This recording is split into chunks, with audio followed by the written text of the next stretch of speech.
Hello, and welcome to this episode of the Nerds of the North podcast, episode number 13. Today, we have things to talk about, unlike the last couple of episodes. This week, we will be discussing the first episode of Loki, now streaming on Disney Plus. We're going to be going over our ideas of what the show's going to be like moving forward, what we thought of the first episode, fan theories, and then just connections we can see to other media properties going on right now. So I am your host, as usual, host number one, Matt, and then joining me today is host number two. This is Nick. So Nick, why don't you kick us off with some of your thoughts on the episode? What did you think of this first episode of Loki? So I definitely liked it. I liked the Doctor Who, Rick and Morty sort of mixture. It definitely had sort of a 80s, 90s sort of sci-fi vibe, which I kind of like that cheesy sort of sci-fi stuff. Mm-hmm. It also reminded me a lot of Terry Gilliam's Brazil. And I know there was a little bit of Seven, David Fincher's Seven in there too, which this is a little heresy, but I've actually never seen Seven. And I need to rectify that because that movie is highly influential. Sure. But yeah, the show's just highly absurd in the good ways, very funny in good ways. I like the humor. I don't know, maybe not everyone did.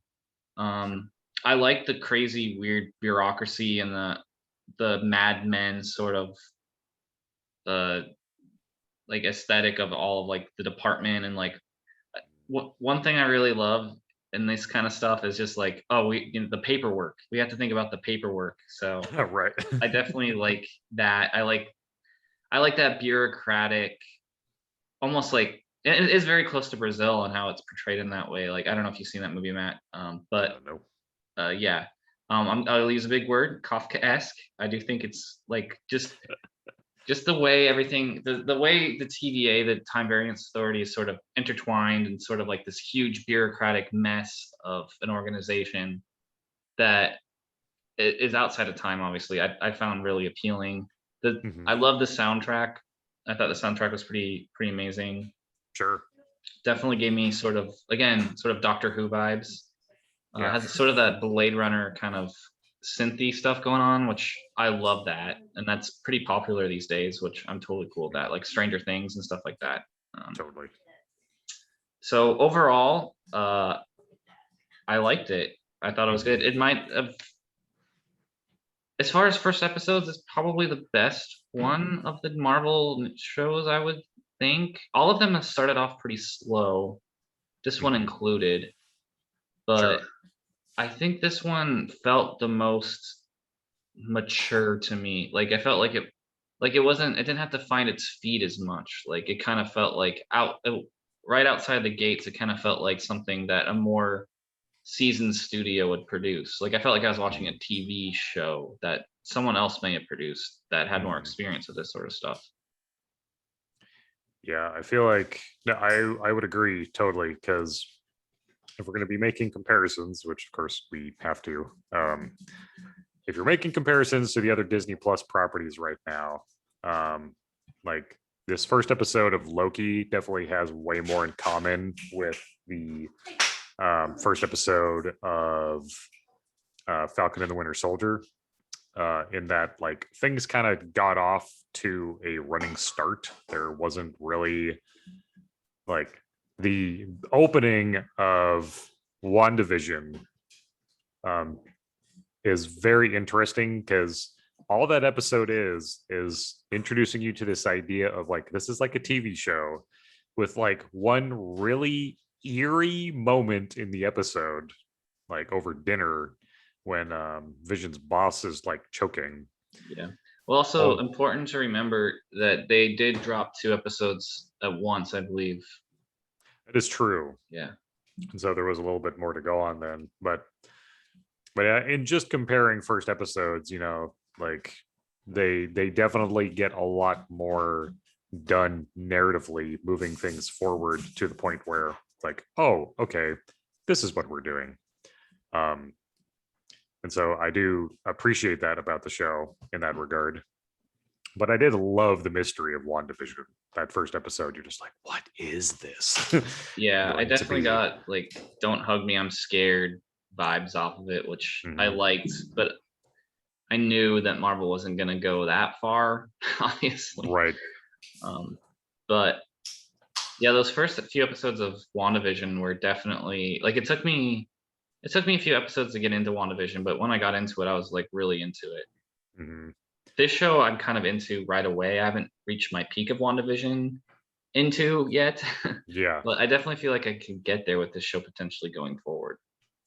I think that's something that, I mean, it depends on how you want to be watching your shows and such. But like, if you make the comparison between the two, like WandaVision definitely front loads you a lot with just visual spectacle and the mystery part of things, like what's going on. There isn't a lot of exposition on like what's actually happening or how or why. Whereas, and then, but the tail end of the season really just hammers away at a lot of narrative all at once. And I think in a lot of cases is feels a little rushed. Like some things weren't fleshed out enough, or maybe not enough, but not in a like a seemingly normal fashion.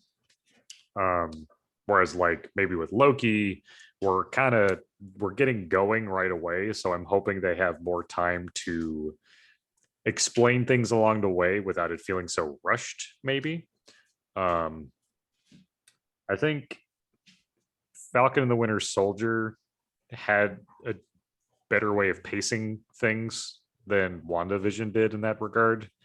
Um, and we can't really say any more as to like Loki's flow quite yet. We've only seen the one episode, but like WandaVision definitely felt like in the last 3 or 4 episodes, it was just like we have to get all this story out now because we're running out of time.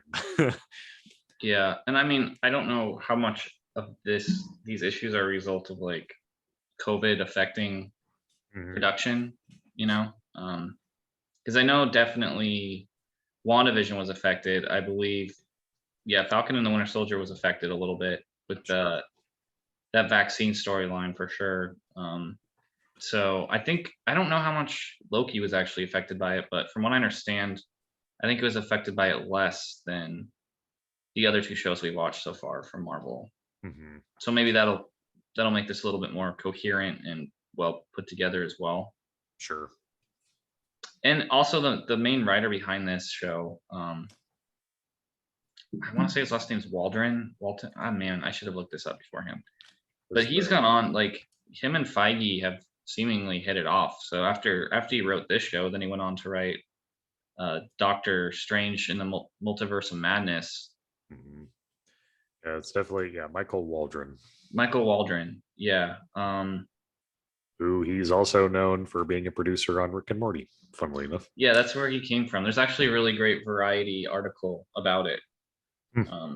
about him, and they get Dan Harmon in there too, because a lot of there's been a lot of Dan Harmon like diaspora that have come out of that his productions, Community and Rick and Morty, that have made their way into the MCU, which is kind of interesting to me. Yeah. um, I remember I saw Dan Harmon live when he came to Portland years ago. I think it was called Harmontown. He's So an funny. interesting guy. Yeah, Yeah, no, I mean, I do appreciate that type of creative mind being involved in this project because I'm hoping that means they're willing to get a little weird with it. and from what I can tell, I think it is going to get weird. Real weird. Yeah, no, I mean, the time manipulation stuff obviously is very interesting. We've had this like in a matter of moments, we as fans of the Marvel Cinematic Universe have had a deep respect for the power of the Infinity Stones. And in all of a moment, they are reduced to paperweights in this Yeah, place where the TVA resides. and apparently that was kind of a controversial moment in the premiere, but I liked it personally.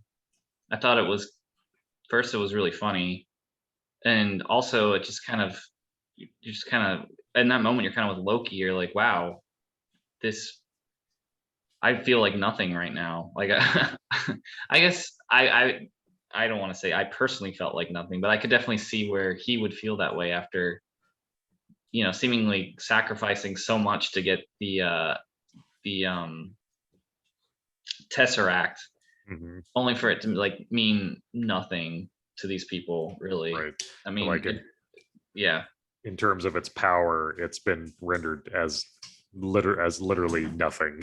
yeah, I Yeah, I heard a little bit of the controversy of that. I didn't really partake in that discourse or even like venture into it. The only thing I learned was that apparently within Marvel Comics, it is canon for the Infinity Stones to be useless in this place where the TVA resides.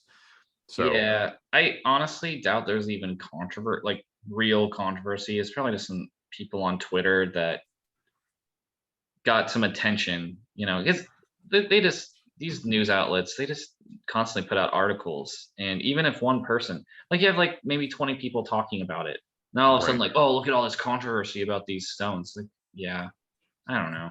It's like I what don't really. controversy? Yeah, Yeah, because it's like anything can be controversial if 20 people say something about it online.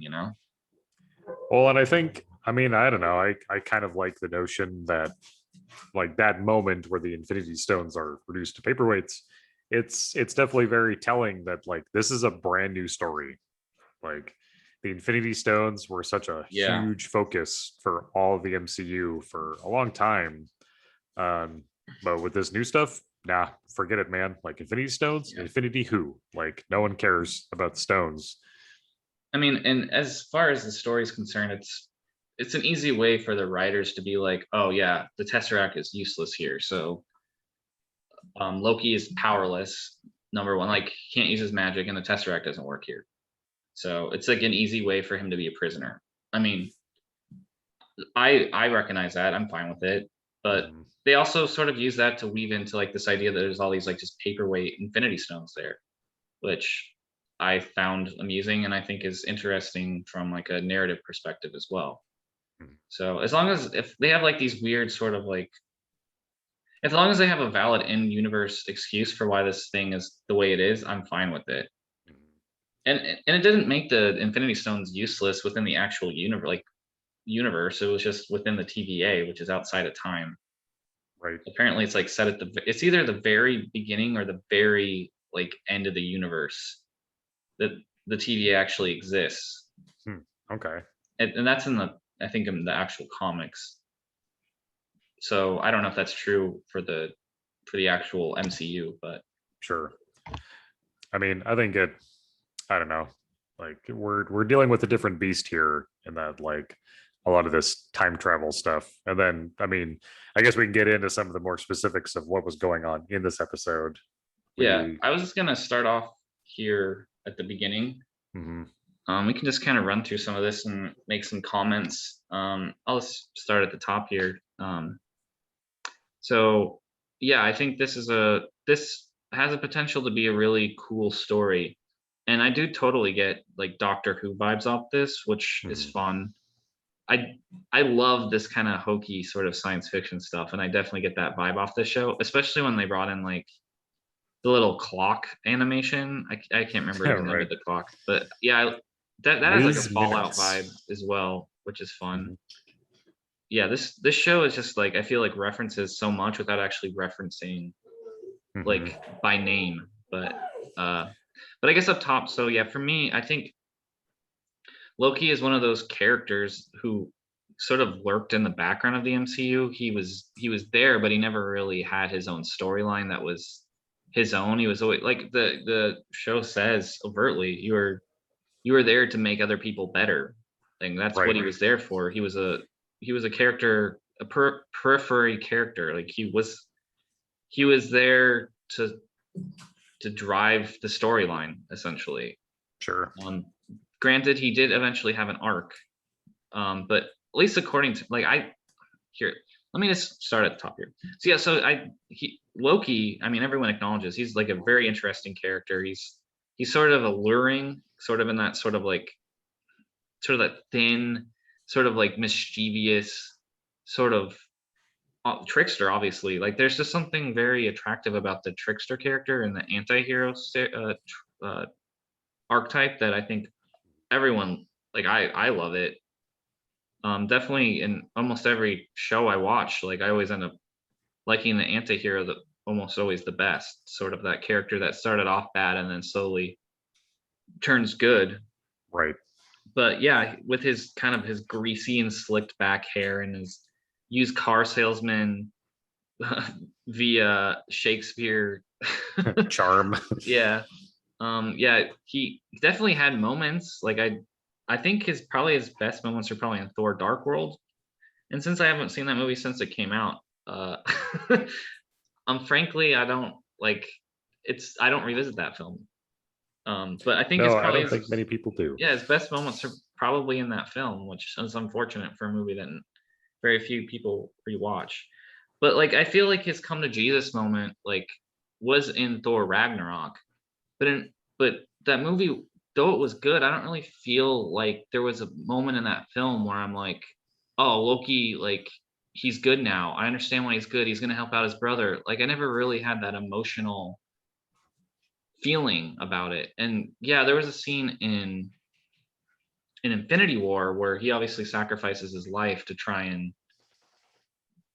save the universe, save his brother. But again, Yeah. like that, there wasn't a huge build up to that. I feel like, yeah, it happened, but it wasn't a cathartic moment for me, I guess, watching it. It was more of like a shock moment more Hmm. than a cathartic moment, At least that's how I felt like it played out. So yeah, Loki definitely had an arc throughout the MCU. But I feel because he was so relegated to the background so often, I don't really know if I really felt the full impact of his death when I watched it the first time. Like I Hmm. was sad that he died, but I didn't really have like, oh, he's good now. I didn't feel that in that moment. I don't know if you feel any different. I mean, I would say that I feel a little different. Um, I think that like Ragnarok definitely had his come to Jesus moment, as you put it, for sure. Like where it places him a lot more firmly on the side of on the side of the good guys, I guess, if you're going to put it simply. Um, I mean, I would say yes, there was some in that movie. He did have an arc where he became a good, better person. I just mhm. don't think there was a singular moment in that film where I'm like, okay, he's good now. Like I understand why he's good.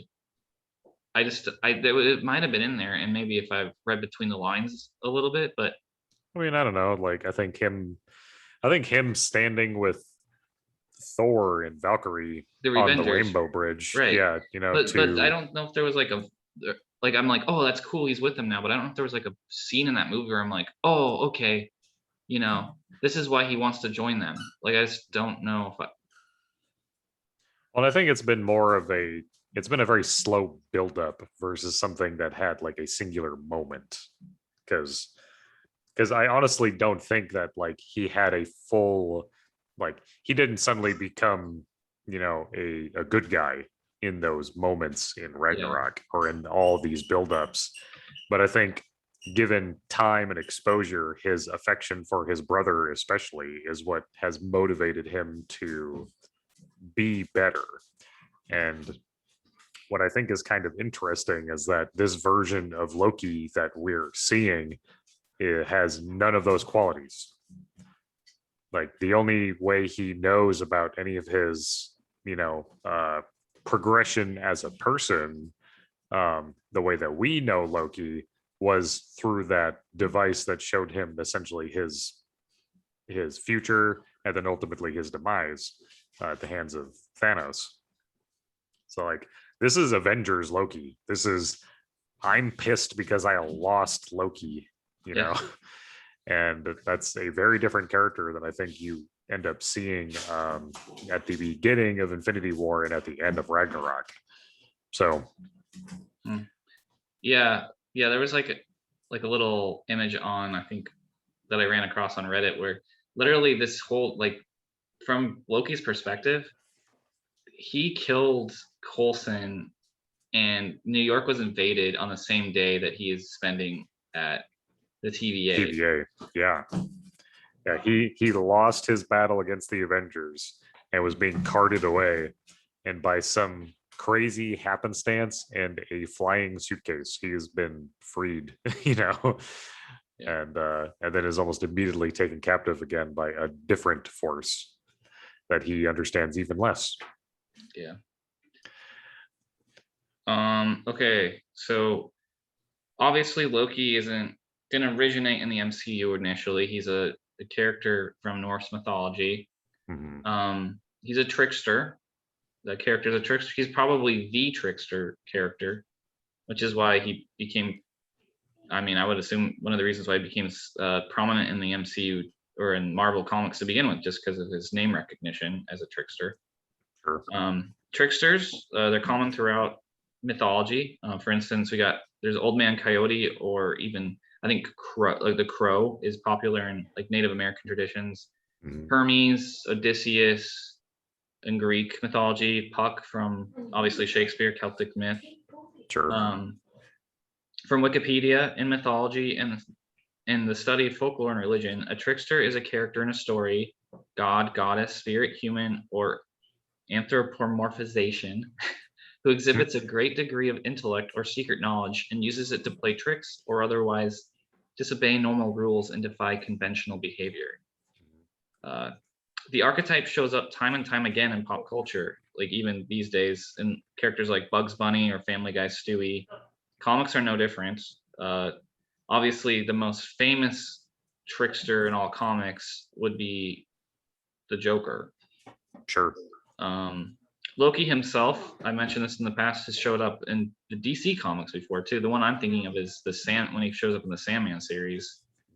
And that one he's actually partnered with Puck, which is great. I love that. That is really cool. Yeah. But yeah, there's definitely Joker, like I said, is also a trickster spirit. For me, I think the most interesting thing in this regard is sort of the trickster's sort of association with being fluid, with performances, with pantomime, as Loki likes to say, Mhm. with masks, with change, with like the liminal states between life and death, changes in landscapes, day and night, performances. And you can even see that with Loki's performance at the beginning of like Ragnarok, or him shape shifting to Odin, which is a Right. talent I wonder if he'll actually use in this show. Uh, I mean, I have to imagine he will, because I mean, for him to be, as the TVA is wanting to do, to use him as a means to catch himself, basically. Um, I'm assuming he'll have to be able to disguise himself because that's one of his primary skills.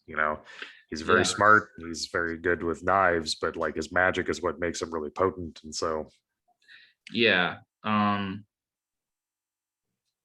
Forgot what I was gonna say actually. hmm, Yeah, it's gone. Oh no, I remember now. Yeah. So I think both Tom Hiddleston, who plays Loki, and someone associated with production of the show, could be the head writer. Again, I should know this stuff. Have said that Loki is gender fluid, and we will see that in this show. I don't know if that's going to mean that he's going to be shapeshifting to be a woman like our Loki that we have now, or if there's going to be like a Loki from like another time stream that's a woman or a girl or whatever, who's going to show up in this one. I'm kind of leaning towards the latter on that. mhm, Um, I think I wouldn't be surprised if that character who shows up at the very end of this episode, who kills the TVA agents or the Minutemen or whatever, if mhm, that's female Loki, wouldn't be surprised at all, because she is wearing a hood, which right. obscures their face. Um, Apparently, spoilers, but we do find out who that is next episode. I don't know who it is yet, but I'm assuming it's another version of Loki. Granted, by what Owen Wilson said at the end of this episode as well. Right. Who he also did. Oh, I thought Owen Wilson did a really good job on this. I thought him and Loki's interactions were definitely a highlight of the show. Oh yeah, I think Owen Wilson really is killing it in this role Yeah, as the special agent for the TVA. yeah, and I guess my main point getting to the end of this, I talk about the Joker a little bit if we wanted to at some point during this. I know we were talking a little bit about it before we Mhm. hopped on, but just Trickster's association with like fluidity. And I think if you look at like the timeline here, and this was one from a graphic from the cartoon that the little clock lady was putting on. I should know Yeah, her name. But Ms. Minutes. Ms. Minutes, like you to me, that has like that's fluid. That's not a straight line. That's like kind of like that it looks like branching off like streams and rivers to me. Hmm. But when you think of the TVA, like you think of like that's a bureaucratic, like that's like a wall essentially, a wall getting hammered by the fluidity, which is uh, Loki. So I think from that standpoint, I think it's kind of interesting what hopefully what we're going to get out of this. I kind of see like the trickster sort of demolishing the old and making way for the new. Hmm. And where I think it'll probably end up, I think probably something's going to happen with the TVA. And I don't know if it's going to happen in this show, but somehow the TVA is going to come crashing down, or something's going to happen to the TVA where the multiverse gets screwed up somehow, which is going to lead into obviously like Doctor Strange and the multiverse of madness. I Hmm. mean, which is also like we said, being written by the same guy who wrote this show. And actually, reading some of the theories online, like I don't 100% agree with this, but I agree with like the main thrust of this theory. And this is off of Hmm. Reddit. It's there are no the theory goes there are no timekeepers. There is no sacred timeline. The multiverse exists and it's all a lie. Ravonna Renslayer is King's wife, which is true in the comics. Apparently, that was the lady who's the judge that was gonna Sentence sentence Loki. Loki, Hmm. and she's reporting to him, the King, and then they only make changes they want to make when it suits them. There's actually no hard and fast rules. Also, all of the TV agents are variants themselves that have had their minds wiped. Since someone else pointed out, yes, this is Grace Randolph's theory, and I do link that in a video below, and I think it's probably true. Hmm. So for me, like I kind of feel what's going on. I think the TVA is lying about something. Hmm. I think there is multiple, like the sacred timeline thing doesn't really jive with what we know so far about the multiverse and the MCU, because we even saw it in Endgame where there was multiple branches of the timeline, but they're making it sound like there's only one sacred timeline that they're trying to keep, and then they basically cut off these new branches that happen. So I'm almost Well, wondering if it's like there is multiple timelines mhm. and the TVA is basically lying somehow. And I think you would see that like in what like we're getting what if coming up in August. Like if Mhm. if there's one sacred timeline, then why is what if a thing? Well, I think first I will say that I do disagree with this theory from the get go. Only in that they do essentially say in the episode that like everything that happened in the MCU were things that were ultimately designated to happen within the sacred timeline. So like Steve going back in time, Hulk going back in like all of them going back in time and like quote unquote meddling, even so far as everything outside of Loki's escape was a thing that was dictated by the sacred timeline. And the job of the TVA is to eliminate, branching timelines that would happen that would disrupt the sacred timeline. And the reason that those events didn't cause anything like that is because, well, they didn't cause any alternate timelines to take place. And and you can kind of see that happening. Like I think one of the biggest uh, like possible variants, if we're going to call them that, like the show does, would be like Steve Rogers, right? Like him going back in time and putting the stones back and returning Thor's hammer and all of that. would make him not a variant, but him staying back in the past and living a life with his love is something that would be considered variant behavior, but yet they don't seem to mention that. And Steve Rogers doesn't seem to be a variant that they have spoken about, at least not so far. So, I mean, I actually think I agree with you for the most part. mhm, I don't really think that it's our fault that there's confusion right now. I think there is mhm, supposed to be some confusion. Like I don't know if the sure. sacred if I don't know if the sacred timeline means that there's multiple versions of of like the universe, and some are allowed and some aren't. But Yeah. when you hear like sacred timeline, I would assume that they just want one timeline. They don't want so I guess if we're to believe this, then all the timelines that the Avengers visited, they were all identical to the timeline that they had left from. But if they had diverged at all, then they would become variant timelines that would have needed to be eliminated. But I don't know. It's kind of confusing. I don't know. I'm not sure what I I mean, believe at this point.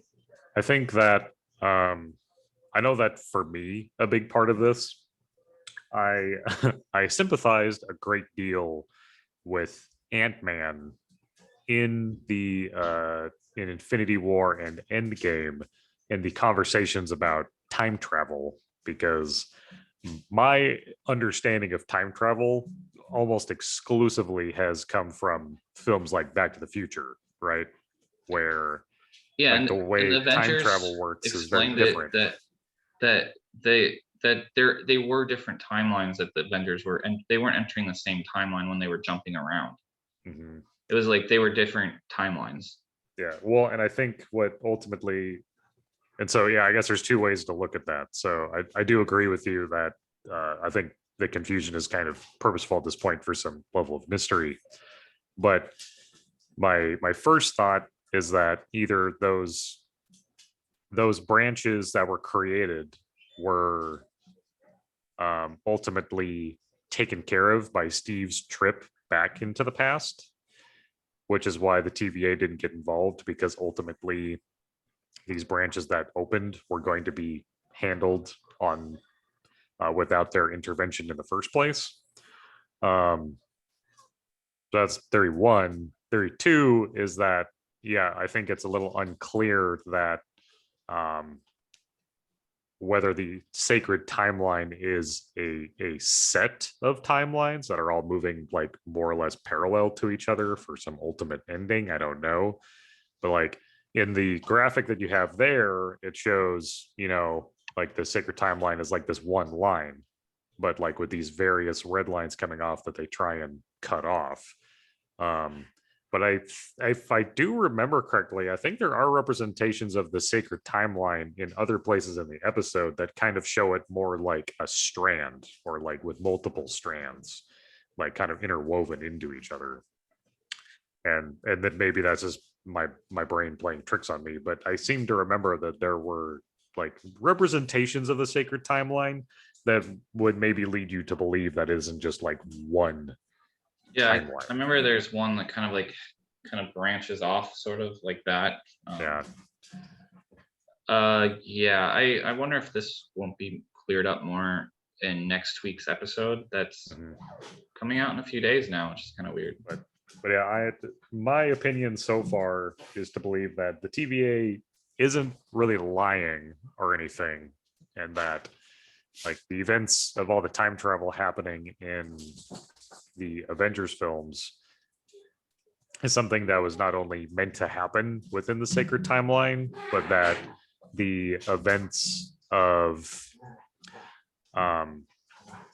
of Steve going back in time fixed the issues that the Avengers and their time traveling caused that initially caused the branching timelines in the first place. Which I guess these timekeepers are people that are beings that understand ultimately what the bigger picture is. So the reason the TVA didn't get involved in the course of those movies was because, well, they were going to sort themselves out in the end anyway. Yeah. Yeah, I don't know if they have much more to add. Like, I think hopefully it's going to be cleared up by the end of the series. On like you said, I think it's purposefully sort of vague right now on this, but I think I am sort of leaning towards there being maybe the TVA lying about something. What it is, we don't really know yet, but maybe it is this timeline thing that we're talking about here. Yeah, And I think this something like this could definitely lead into like a Secret Wars sort of situation where, you know, there's one Earth that has sort of like a bunch of different timelines in it, and then those timelines sort of coexist for a while until it's sort of sorted out. Maybe that'd be like the next big crossover, or the next big sort of Avengers level event would be that. And then that also would be a way for Marvel to interweave um, like maybe the X-Men and the Fantastic Four into the universe a little bit, like the main universe, and maybe even go as far as to maybe recast some of the roles. I don't know, but I guess we'll see. But yeah, there's definitely been some rumors that Secret Wars is a thing that's definitely happening. mm-hmm. Yeah, I think that's ultimately where we're heading, because I mean they very specifically point out at the beginning of the episode that the reason the timekeepers get involved in all is because there was a An event. multi timeline, an event, a war that took place, eons ago, that required their intervention and their bringing the timelines together into one neat and tidy timeline, possibly. Yeah. But And the show did overtly mention like Nexus level events, I believe, like a Nexus event, which we obviously got that Nexus wordage also in WandaVision, that Wanda is a Nexus being. So I don't know. Obviously, those two things are tied together. We don't really know in a Nexus event versus a Nexus being currently, but Wanda apparently as a Nexus being is the same throughout the multiverse. So she's the same person throughout the multiverse. Meanwhile, someone like Loki could look totally different depending on what what time branch he's in. mm-hmm. And of course, this is probably going to play into the upcoming Spider-Man, where we're pretty sure we're going to get Tobey Maguire and Andrew Garfield and William Dafoe coming in. So yeah, there's some crazy stuff happening coming up. It's going to be kind of fun, I think. Yeah, I mean, I think from what I've heard, it's been said by representatives of the show that this show is going to have more effects on the MCU, or larger effects on the MCU at large, than any other Marvel show has so far. Yeah, and so like that definitely has some pretty heavy implications. Mind you, we haven't really seen a Marvel film that would have been directly affected by the events of a Marvel show quite yet. But maybe Black Widow will change that, or perhaps Eternals will change that. You don't really know. Even Shang-Chi. Yeah. I think Shang-Chi seems like a more likely candidate for that, since Black Widow happens in the past, and well, Black Widow. So there is, I think, Julia Louis-Dreyfus's character from Falcon and the Winter Soldier is apparently supposed to be in that film. Oh, so yeah, she was. Be a crossover there. Yeah, she was supposed. That was supposed to be like her first appearance, right? Was in that film originally, but yeah, from what I understand. So I guess we'll find out in less than a month, because I think it's coming out at the beginning of July. Black Widow. So wow, finally get to see Black Widow. Yeah. But yeah, I didn't actually catch what you were saying there. Oh, sorry, I just got a chat from you that just said F.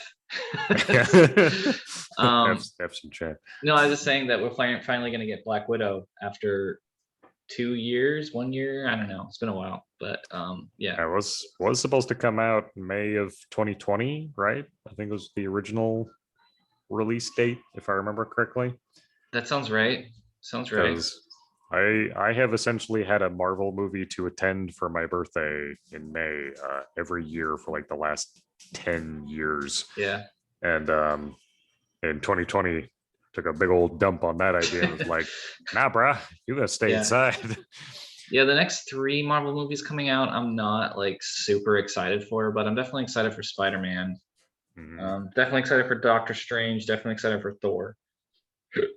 So Yeah, I don't know. I'm really curious about Shang-Chi because I think it'll be really cool to see a like a modern Marvel slash Disney take on like a martial artist focused hero. Um, and it kind of seems like they're leaning into like that old style of film a little bit with the vibe of this movie. sorry about And that. I could tell my dog was about to puke. Indeed, he is. Oh, indeed, he is. gross. Oh, lovely. The heck did he eat? Sorry. No, you're good, man. I have a puppy over here who's snarling at his bigger sister. So, dogs, right? Fun. Went to the park Um, yesterday and he was eating sticks on the ground, so I think that's what's going on. yeah, fine. Yeah, no, I ultimately I am excited for Shang-Chi. Probably it's in list of those three movies, Shang-Chi's my highest excitement level with Eternals and then Black Widow. Um, Yeah. I'm not like that excited for Black Widow just because I feel like it's not really like it feels since it's set in the past, it just doesn't like feel like it's integral or like I need to watch it weirdly enough. But it's Black kind of the Widow. same with Mhm. Eternals though as well.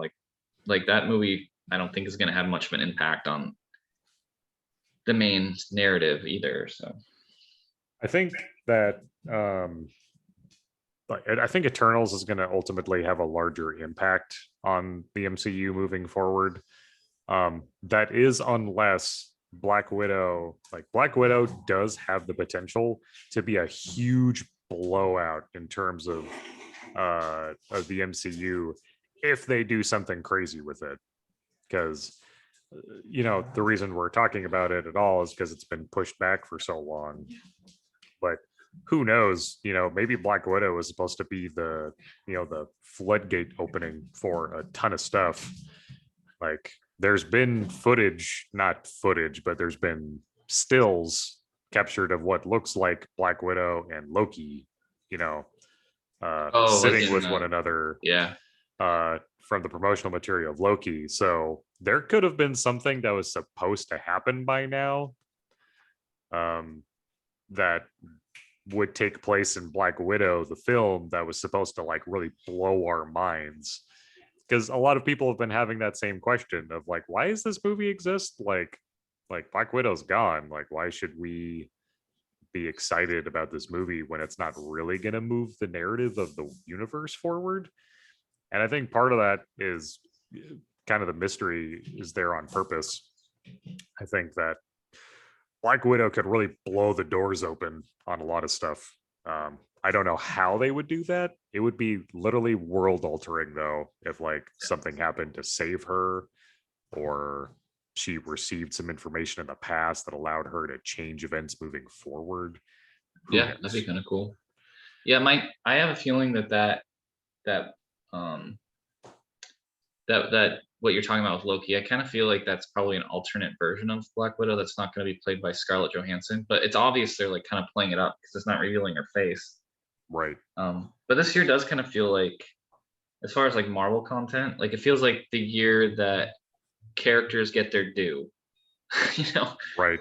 we got like Sam and Bucky, we got Wanda and Vision, we have Loki, we have Hawkeye, we have Black Widow. It's like all these characters that were like in the universe, but they never really had a whole story based around them. You know, so um, So yeah, definitely like a year where these characters sort of get their due.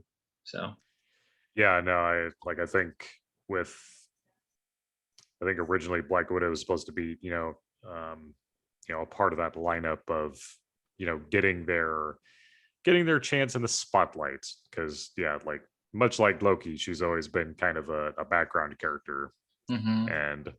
and her role has been very similar. She's been there kind of to make everyone else great. She partakes in the greatness, but um, Does everyone now from Civil War, like that movie, does every single character that was part of that battle, do they all have like a show or movie based on them or coming out soon? I think they all do, don't they? yeah, because you have Wanda, Vision, yeah, Hawkeye, his show's coming out. Yeah, then we got Falcon, the Winter Soldier.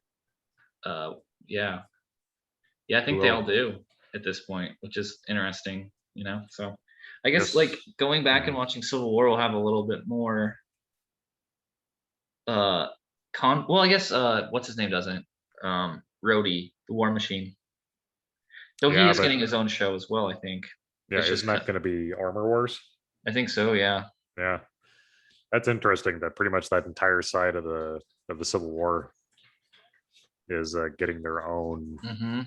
show. I'd never even noticed that, Yeah, I just but thought about it right now too. hmm, So, that's yeah. pretty cool, actually. Yeah, I mean, I don't know. I will say that I am very excited for Loki.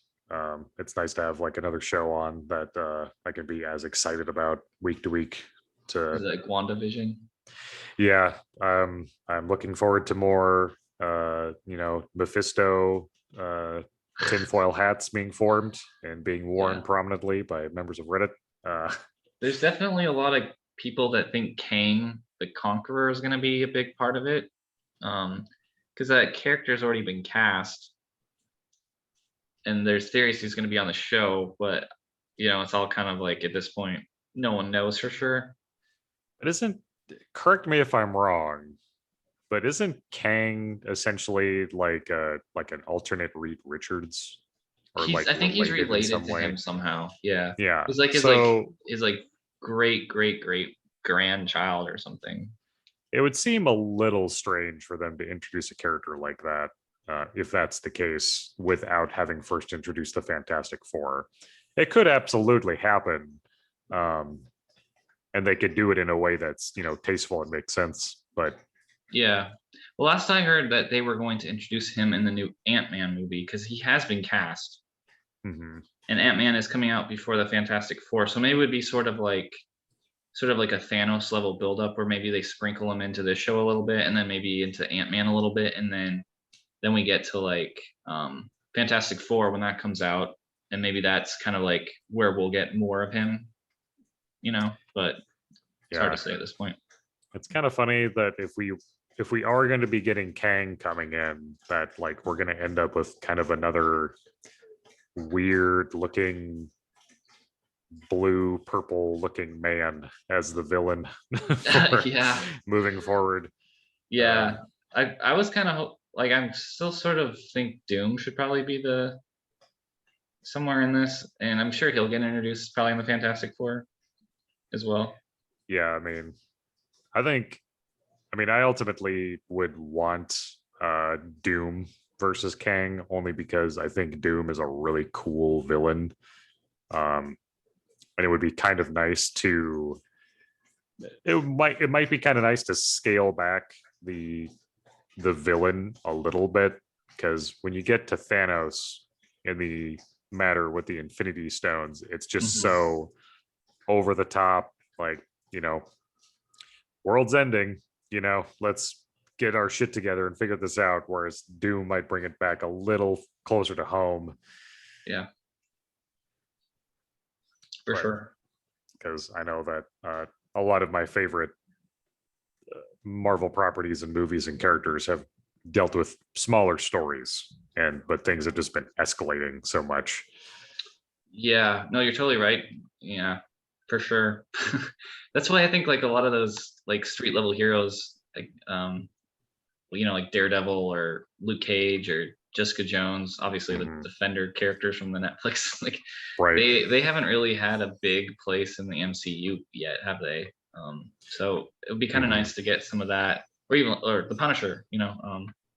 To kind of get some of those characters coming in would be nice. And you know, rumor has it that they will come, and even that Charlie Cox, who played Daredevil, might be in Spider-Man as like a lawyer who defends Spider-Man. Um, Sure.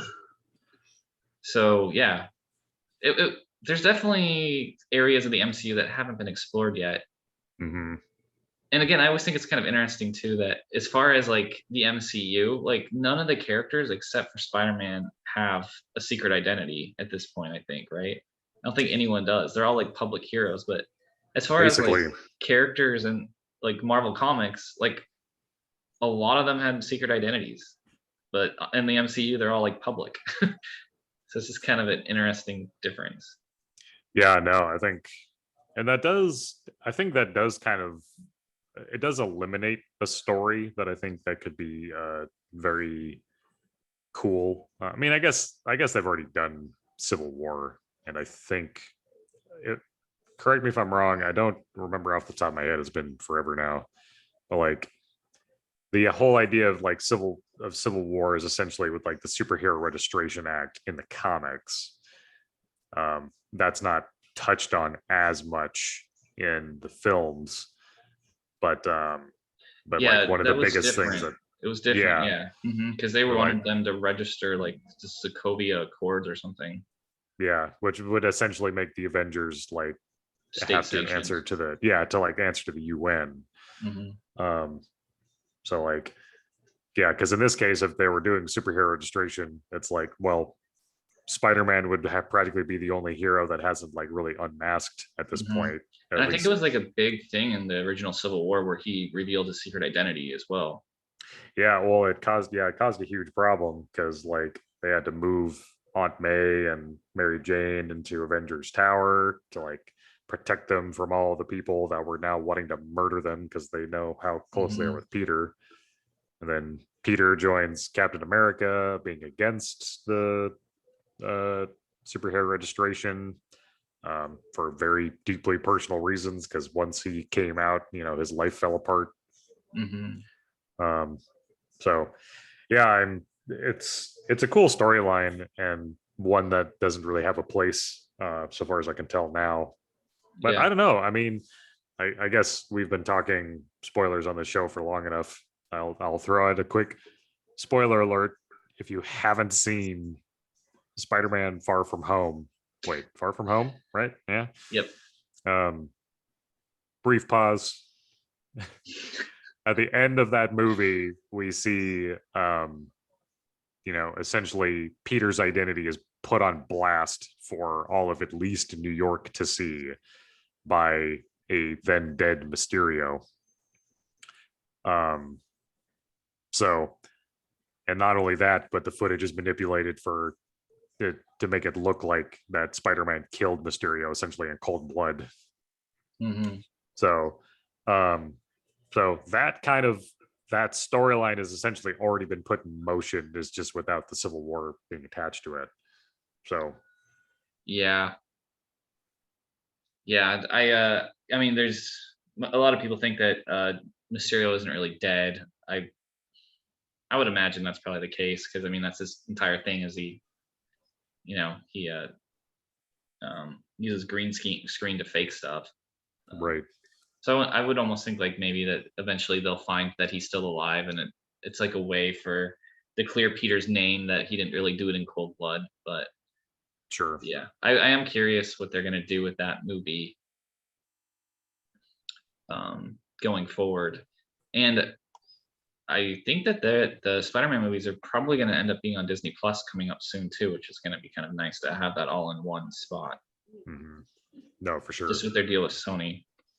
But I can understand people who are sort of upset that Spider-Man 3, at least it appears to be at this point, going to be like a huge crossover event with the previous movies, which is Hmm. such a cool idea. But like I feel like still like Peter, this version of Peter really hasn't gotten his chance to just be like just Spider-Man. He's Hmm. always off doing other things. Tony Stark's around, or he's in Europe.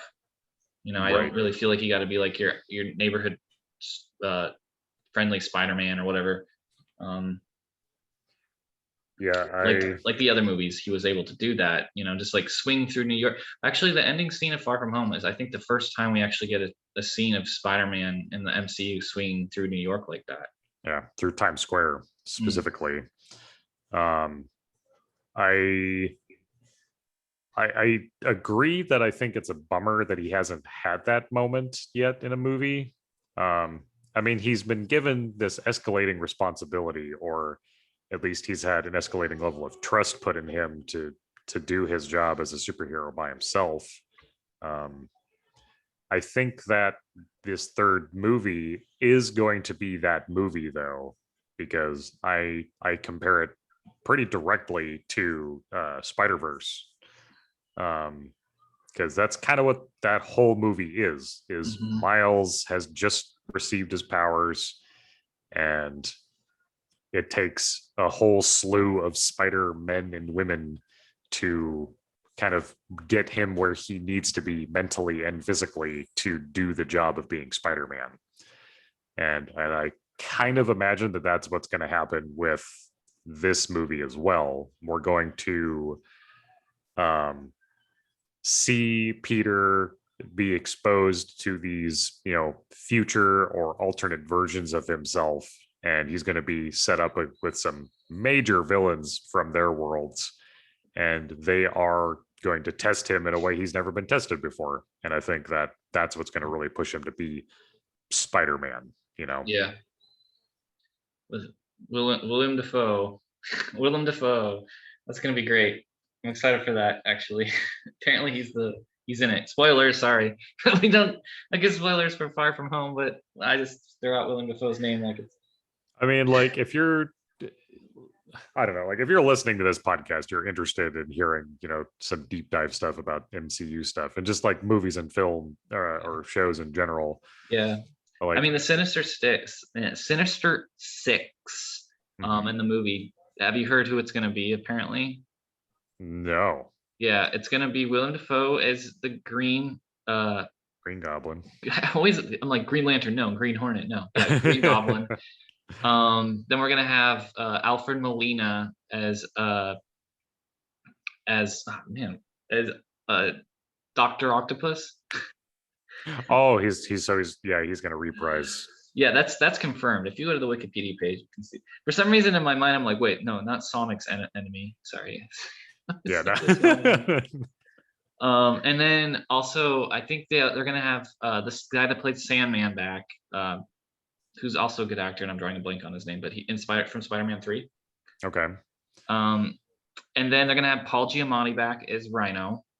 Okay, cool. I'm kind of glad they're doing that because Yeah, we didn't really ever get to see him be Rhino at all, yeah. so that's kind of fun.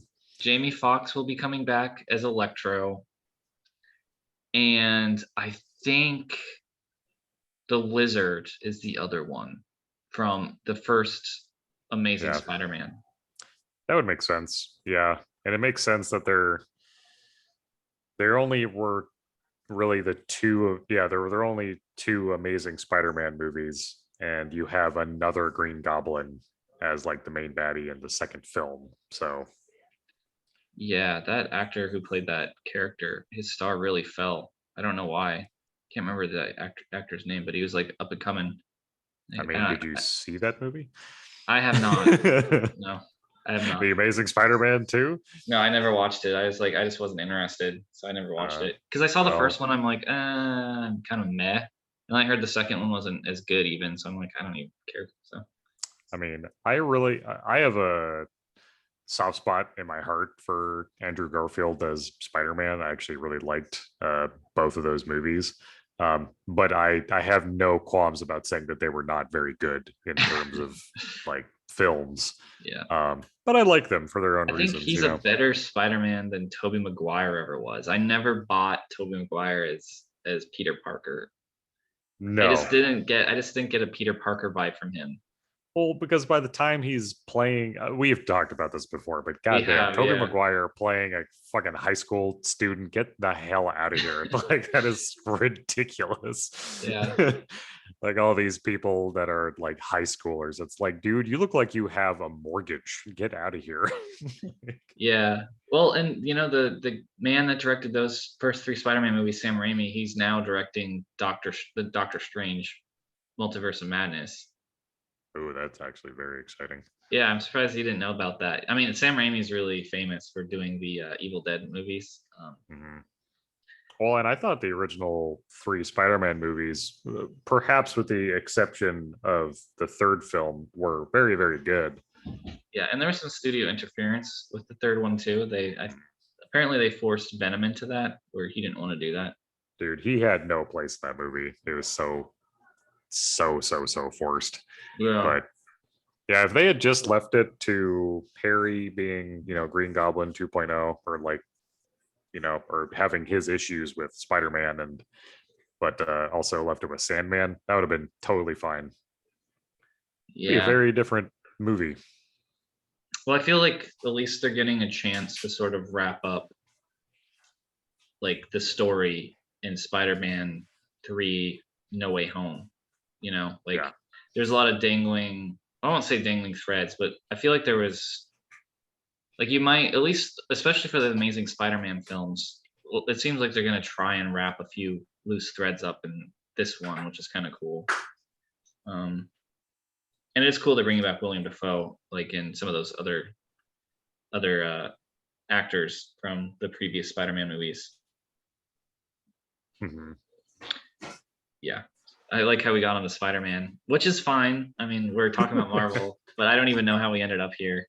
I was gonna say, like, I saw the thumbnail. There was like a video of Loki, and like the thumbnail on the video was this, and like for whatever reason, like I just laughed so hard at this. There's just something about his eyes, and like I think the mouth is CGI, and I didn't realize that at the time, but bad. Isn't that so funny? I mean, it's fantastic. Like that moment is just funny. Like I just I just kept looking at it and laughing because like it's just he looks like an old grandma or something.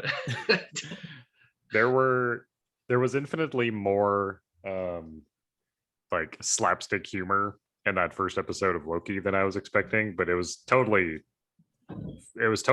in like a good place to put the jokes and gags. So that was very funny. Yeah, I liked it too. Yeah, there's some stuff I did laugh. Like I just thought it was amusing. Like I like the like when he's like walking through what like it looks like a metal detector, but it's like to tell if you're a robot or not. Right. Yeah. And like the actor, I think he was like a small person, but like the way he was acting is like, move along, sir. It's Yeah. just Right. really funny. I also like the scene with him and like with Loki and the office clerk from uh that guy is also Oh yeah. I always referred to him as Pillboy. He's from The Good yeah, Place. yeah. I don't know why the Good Place, yeah. Mhm. But yeah, that's pretty funny with some of that stuff. Like what's a fish? I don't know what a fish is. Right. Yeah, like his acting was really good. Like yeah, like Blank uses that as a paperweight.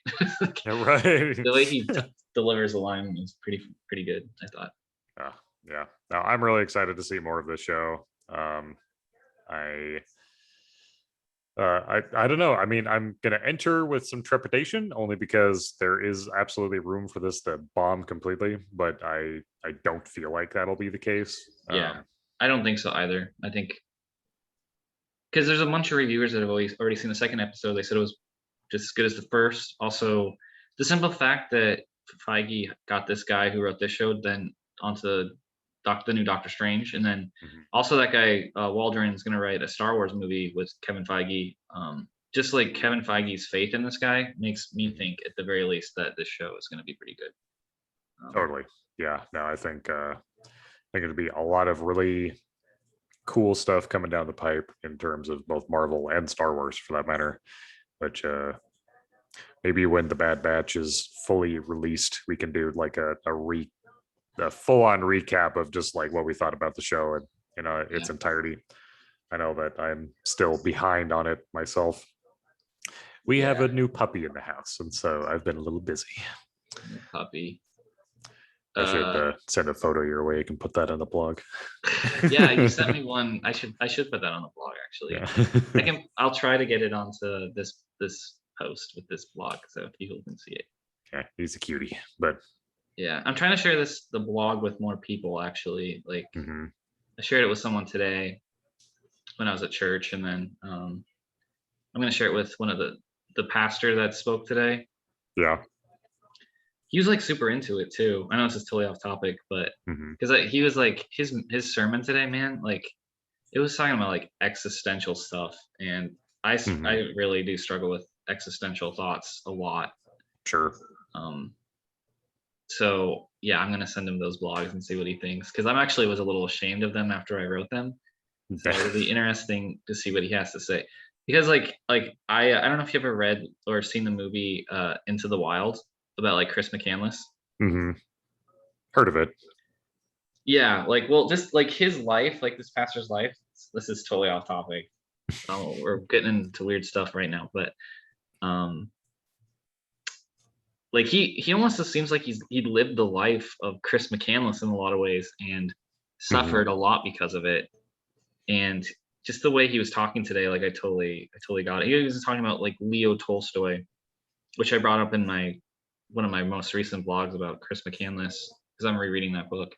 So it just kind of really resonated with me. So I'm gonna send him those two blogs, specifically if the one about, it's called The Raw Throb of Existence, which I hate to say it, but I cannot get like there's weird sexual connotations out of that. I just thought it was a really cool name, but Raw Throb of Existence.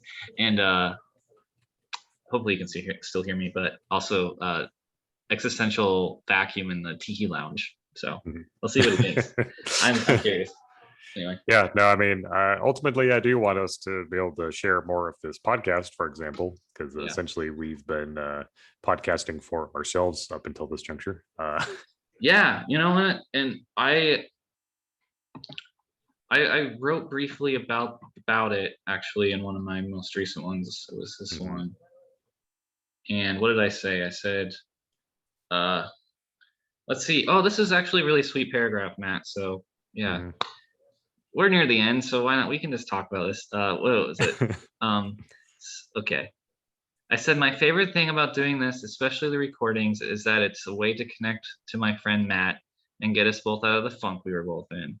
Also, it'll be fun to look back on and remember the discussions we've had about nerdy things. Matt has been there for me through a lot. I spent so much time with him growing up that he became more of a brother to me than a friend.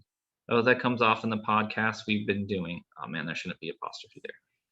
Initially, we were going to go with my brother's basement as a podcast element, but we both felt that came off as slightly creepy. And then for now, the Nerds of the North podcast will remain extremely low key, unprofessional, and an exercise in having fun. I plan to keep it that way until Matt says otherwise. But I do think we could do something, more than what we're doing. I think if you got a web, this is probably off point sort of conversations, but it's not like anyone's listening to this anyway. But like, yeah, if you got a webcam and I got a better quality webcam, I think we could up our game a lot, So. Yeah, no, I mean it's something I've been meaning to do for forever. And you know what? Tell you what, right now, I can't do this on camera because I don't have this camera yet. But I'm just gonna purchase this right now. Yeah, I might get one tonight too. We'll see. We're just gonna bite this here bullet because it's something I've been talking about for forever anyway. And my one attempt to